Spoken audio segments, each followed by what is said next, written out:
ٹخنے ڈھانپنا زیادہ گناہ ہے یا داڑھی کاٹنا؟ حدیث میں آتا ہے، بخاری کی حدیث ہے، ان اللہ لا يقبل صلاة رجل مسبل ازارہ، اللہ اس شخص کی نماز قبول نہیں کرتے جو اپنے ازار کو ٹخنوں سے نیچے ڈھانپتا ہے۔ اور ہمارے اس حدیث کا مطلب یہ بیان کیا ہے کہ نماز قبول نہ کرنے کا مطلب یہ ہے کہ اس کی نماز پہ جو پراپر ثواب ملنا تھا وہ نہیں ملتا، اس کو فرض بہرحال ادا ہو جاتا ہے۔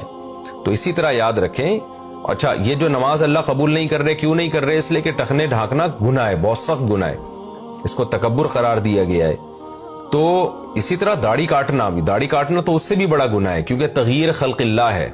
تغییر خلق اللہ سے تو اللہ نے قرآن مجید میں منع کیا ہے۔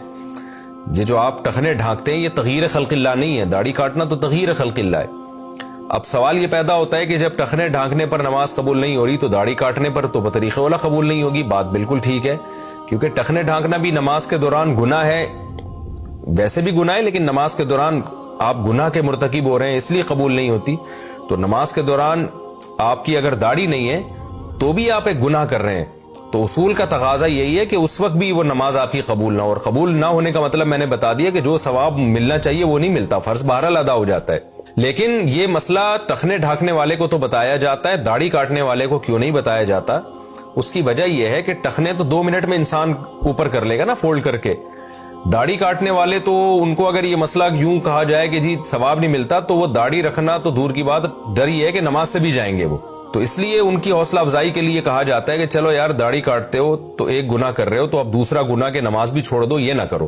تو ان کی حوصلہ افزائی کے لیے یہ مسئلہ بیان ہی نہیں کیا جاتا اس طریقے سے، اور پھر اللہ کی رحمت سے امید بھی لگائی جا سکتی ہے کہ قبول کرنے والا تو اللہ تعالیٰ ہے نا، تو اللہ اگر قبول کر لے تو ہمیں کیا جا رہا ہے۔ اور بہرحال فرض تو ذمے سے ساقط ہو ہی جاتا ہے، اور نماز کا کچھ نہ کچھ ثواب تو بہرحال ملتا ہے، جو اس کامل درجے کا ثواب ملنا چاہیے تھا وہ بہرحال نہیں ملتا، کیونکہ نماز کے دوران آپ گناہ کر رہے ہیں، داڑھی آپ کی کٹی ہوئی ہے۔